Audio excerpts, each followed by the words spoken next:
गोबर बादशाह का कमाल। एक महिला थी। उसकी गोदी का लड़का कई दिनों से बीमार चल रहा था।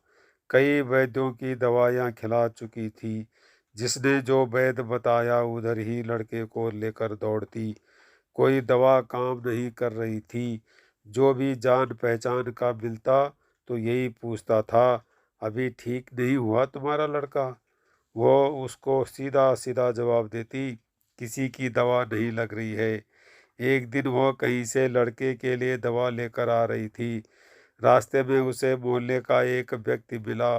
मोहल्ले के नाते से वो उसे भाभी कहता था। बोला, भाभी क्या हाल है तुम्हारे लड़के का? उसने उत्तर दिया, अभी तो कोई दवा नहीं लग रही है, बहुतों का इलाज करा लिया है, आप ही बता दो कोई वैद्य हो तो। कहीं गली के किनारे एक मैदान सा था। वहाँ एक पीपल का पेड़ खड़ा था।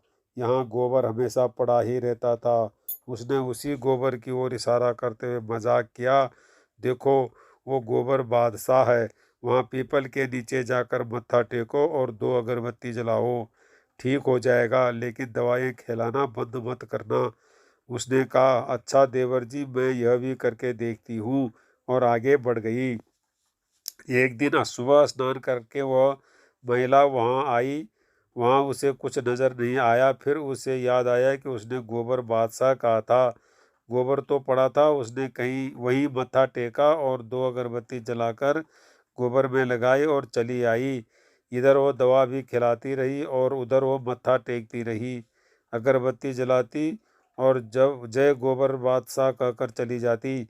एक दिन उसे वही आदमी मिला। वह बोला, भाभी अब तुम्हारे लड़के की तबीयत कैसी है? महिला बोली, देवर जी भगवान तुम्हारा भला करे, गोबर बादशाह को मत्था टेकने से मेरा बेटा बिल्कुल ठीक हो गया। उसे बड़ा आश्चर्य हुआ। वह फिर बोला, बिल्कुल ठीक हो गया? महिला ने हंसते हुए कहा, हाँ देवर जी। फिर वो आदमी बोला, सब ऊपर वाले की महिमा है। इतना कहकर यह सोचने लगा, मैंने तो ऐसे ही मजाक में कह दिया था। वैद्य की दवाई ने काम किया और इस महिला को गोबर बादशाह पर विश्वास हो गया। लड़के के ठीक होने की खुशी में उस महिला ने वहाँ पीपल के पेड़ के नीचे एक आयताकार जगह में किनारे किनारे ईंटें गड़वा दी और 6 इंच ऊंचा चबूतरा बनवा दिया। रास्ते में जब उसे कोई दूसरी महिला मिलती तो वो पूछती कि तुम्हारा लड़का किसकी दवा से ठीक हुआ? मेरे भी बच्चे को किसी की दवा नहीं लग रही है। वह बोली, मैंने तो गोबर बादशाह को मत्था टेका था और 2 अगरबत्तियां जलाई थी। दूसरी महिला बोली, अच्छा बहन, मैं भी जाऊंगी मत्था टेकने। उस महिला ने भी यही बताया कि दवा खिलाते रहना।